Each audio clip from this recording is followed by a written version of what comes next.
Right, so in other news at this hour, Israel's occupation must end.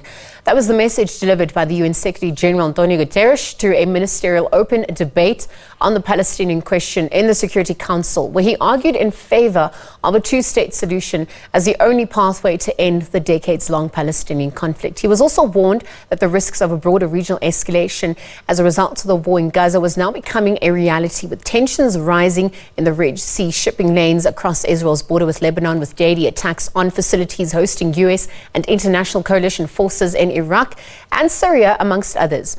Meanwhile, the International Court of Justice is also meant to deliver its ruling this week on South Africa's case against Israel. Let's bring in Professor John Stremlau from the University of Witwatersrand Department of International Relations to weigh in on the war in the Middle East at this point. Prof, good afternoon, and thank you for your time with us here on the SABC at this hour.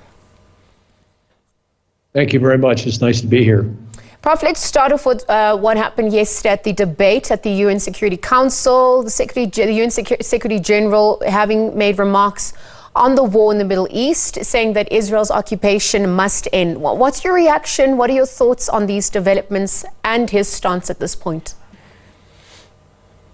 Well, he said it many times, and I tend to agree with him, but the real issue right now is whether or not the International Court of Justice will rule in favor of South Africa's petition for conditional plausible genocide and then conditional constraints on the military operations. And I've sort of been through the various papers and listened to both sides at the court.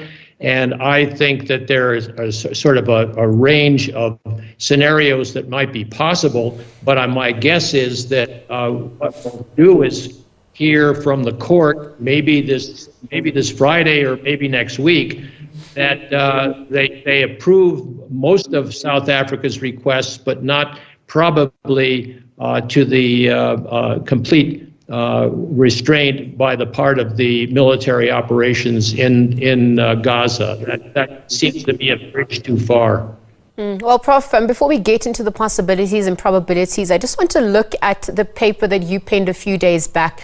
And if South Africa's request prevails, how does it improve or even affirm the degree of accountability to international? From your vantage point, international law rather, from your vantage point, what are you observing? Well, let me just say at the outset that South Africa has appealed repeatedly, as Guterres has, to restrain the Israeli military operation, and they really didn't have any other alternative to go to but to escalate this to the International Court of Justice, and by invoking the genocide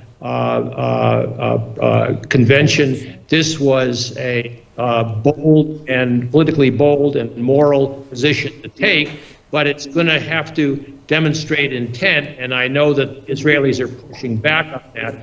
So we're all waiting to hear what the court rules, and looking at the justices and their nationality, I think that South Africa can expect at least a recognition and acknowledgement by the court that this is got to be restrained. It's just too damaging to the civilians.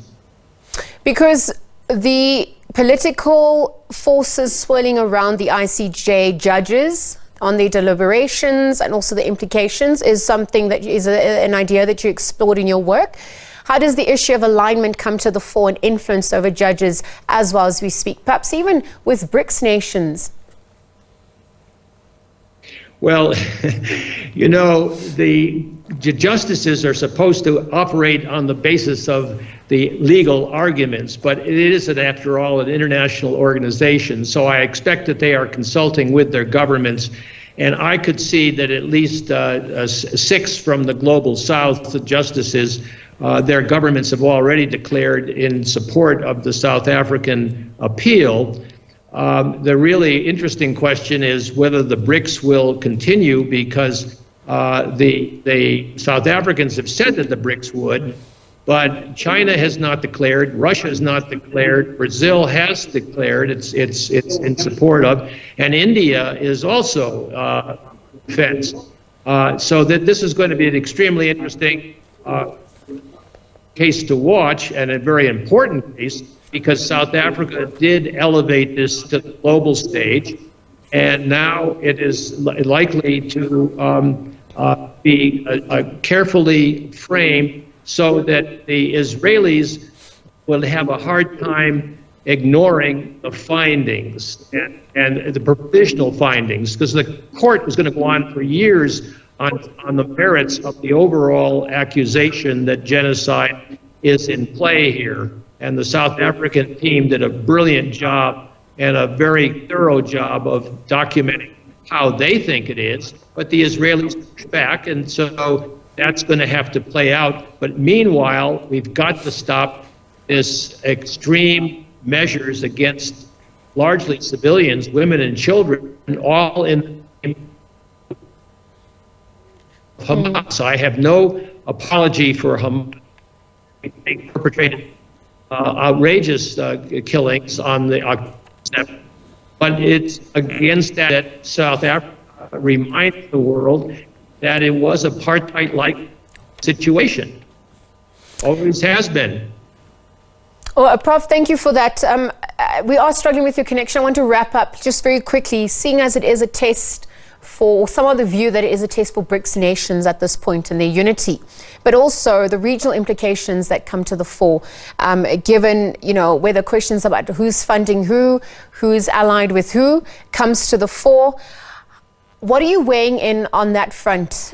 Because we're obviously exploring the regional implications going forward, but also just as we look at the humanitarian ceasefire that's also come, been top of the calls by Antonio Guterres, the UN Secretary General. Time is running out. How much longer? Well, that's the big question. And will the Israelis agree to what the court orders? And my guess is that the court will order limited measures of support for South Africa, but probably not the suspension of hostilities, at least in the near term. But if they did restrain the offense against civilians and get humanitarian assistance in to stabilize it, that would be an enormous achievement.